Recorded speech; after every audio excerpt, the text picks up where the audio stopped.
तुळजाभवानी मंदिर पहाटे 1 ऐवजी 4 वाजता उघडणार. भाविकांची कमी झालेली गर्दी लक्षात घेता मंदिर संस्थानाचा निर्णय.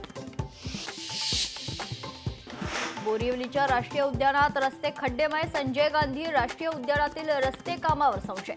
मे महिन्यात केलेल्या डागडुजीचं काम उघडकीस. पर्यटक आणि स्थानिकांमध्ये संतापाची लाट. जयंत पाटील यांनी अद्याप राजीनामा दिलेला नाही. राजीनाम्यासंदर्भात अफवा पसरवण्याचं काम सुरू. जयंत पाटलांच्या राजीनाम्याबाबत एकनाथ खडसे यांची प्रतिक्रिया.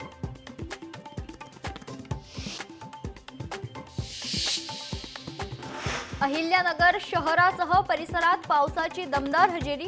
पावसामुळे शहरातील विद्युत प्रवाह खंडित. अचानक सुरू झालेल्या पावसानं नागरिकांची उडाली तारांबळ. जळगावमध्ये पोलीस आणि शेतकऱ्यांमध्ये धक्काबुक्की. शेतकऱ्यांना जमिनीचा मोबदला न मिळाल्यानं आंदोलन. शेतकऱ्यांनी जलसमाधी आंदोलन करण्याचा केला प्रयत्न. अमरावतीतील सातुर्णा पेट्रोल पंपाजवळ अपघात. मद्यपी बसचालकानं रिक्षाला दिली धडक. बसचालकाला पोलिसांनी घेतलं ताब्यात.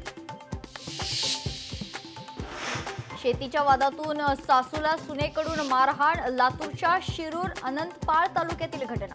व्हिडिओ सोशल मीडियावर व्हायरल. वाशिमच्या पुसद नाका चौकात ऑटो चालकाची मुजोरी. मंत्री संजय राठोड यांचा ताफा अडवण्याचा प्रयत्न. पोलिसांनी हस्तक्षेप करत ऑटो चालकाला ताब्यात घेतला.